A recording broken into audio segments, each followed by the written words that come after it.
السلام عليكم. تسليم السلطة لصدام حسين.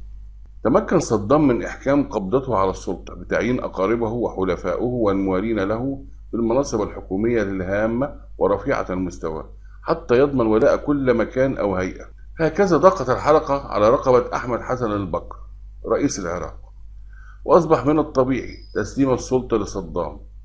أنت طلبت لقائي بشكل عاجل وسري. ممكن أعرف ليه؟ الكلام سريا للغاية. كلام إيه ده يا صدام؟ وليه سري؟ ادخل في الموضوع لو سمحت. أنا بقترح عليك تقدم استقالتك من رئاسة الجمهورية، لأن حالتك الصحية لا تتحمل أعمال الرئاسة. وأنت يا صدام تعرف حالتي الصحية أكتر مني. أنا بقترح عليك هذا لأنه سبب مهذب ومناسب لك، بدلا من أسباب أخرى غير مهذبة.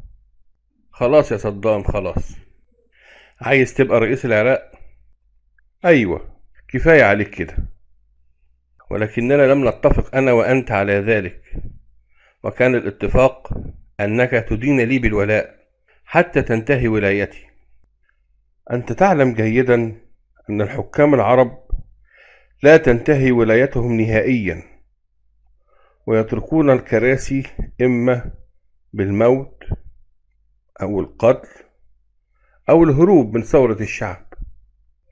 تريد أن تقتلني يا صدام؟ هل هذا جزاء المعروف؟ أنا لا أريد قتلك، لأني لا أريد أن تبدأ ولايتي للعراق بالدماء. قالوا لي إنك تضع أقاربك والموالين لك في كل المناصب العليا في الدولة، وأنا قلت لهم أنهم أهله، وصدام عايز يكون بجانب أهله وناسه وأحبابه. عموما كما تريد يا صدام، ولكن أنا عايز أخرج خروج مشرف. طبعا طبعا، والاستقالة سوف تكون لظروف صحية، وتذهب إلى العلاج في لندن. طلب أخير، تفضل. ماذا تريد؟ تقسم أمامي يا صدام أنك لن ترسل خلفي من يقتلني. أقسم لك بذلك. لن أرسل خلفك من يقتلك، ولكن بشرط يظل فمك هذا مغلق مدى الحياة. لا كلام في السياسة ولا كلام في أي شيء يغضبني. اتفقنا؟ اتفقنا يا سيادة الرئيس. مبروك عليك يا صدام حكم العراق.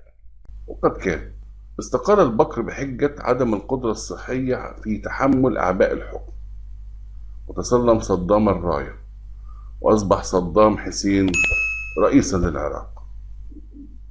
عصر صدام حسين. في بداية الحديث عن عصر صدام يجب أن نشير لقيام إيران بوقف إمداداتها إلى الأكراد مما أضعفهم، وسهل مأمورية العراق في القنص منهم. وفي المقابل قام العراق بطرد الخميني، ولكن الغريب في الأمر رفض الخميني مغادرة النجف والعراق. زيارة صدام إلى الخميني في النجف. قام صدام بزيارة الخميني بنفسه في النجف تقديرا لمكانته الدينية عند الشيعة، وحصلت مشادة قوية بين الطرفين لرفض الخميني الانصياع إلى أوامر الشاه، ولكن صدام هدده بالقتل إذا لم يغادر العراق، وتم طرده شر طرده. السلام عليكم يا شيخ. عليكم السلام ورحمة الله وبركاته. لقد أتيت لك بنفسي لأنني أقدر مكانتك الدينية عند الشيعة، وثانيا لأن هناك اتفاق تم بين دولة إيران ودولة العراق. يا ريت تجعل مهمتي ليك سهلة. ادخل في الموضوع مباشرة حضرة النائب.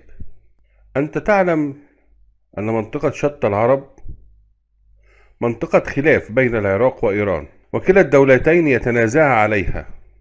أعلم تماما أن هذه مشكلة ليس لها حل.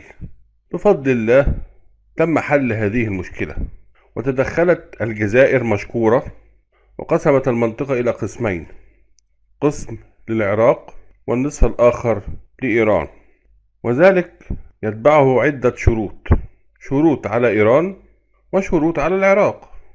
الذي يخصني الشروط التي يجب أن تنفذها العراق، وهي أن تترك النجف وتترك الأراضي العراقية، ومن ناحية إيران تلتزم بعدم مساعدة الأكراد وتقوية شوكتهم وعدم مدهم بالمال ولا السلاح ولا الإيواء، فكلا الدولتين الآن مطالبتا بتنفيذ الشروط. أفهم من كده إنك عايزني أترك النجف وغادر الأراضي العراقية؟ خميني، أمامك 24 ساعة تترك فيها العراق. لن أترك النجف، أنا غير موافق. لا أفهم معنى كلامك.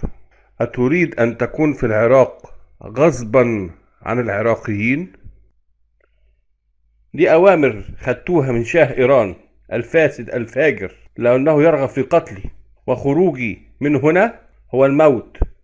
انظر إلي يا خميني، أنت تعرفني جيدا، أنا صدام حسين. أمامك 24 ساعة، بعدها أنا غير مسؤول عن حياتك. هل وصلت لك الرسالة يا خميني؟ أتمنى ذلك. انتهت المقابلة. هذا الموقف من صدام لم ينساه الخميني له عندما تولى الحكم في إيران. تسليح الجيش العراقي. سعى صدام أن يكون للعراق دور بارز وملموس في الشرق الأوسط، وعقد عدة اتفاقيات مع الاتحاد السوفيتي وكذلك فرنسا، وتم تسليح الجيش العراقي على أعلى مستوى من السلاح الروسي والفرنسي، ووصل الأمر إلى إنشاء محطة نووية في بداية الثمانينيات، ولكن إسرائيل كالعادة أجهضتها لمنع صدام من امتلاك السلاح النووي في واحدة من أقذر تطاول إسرائيلي على دولة عربية.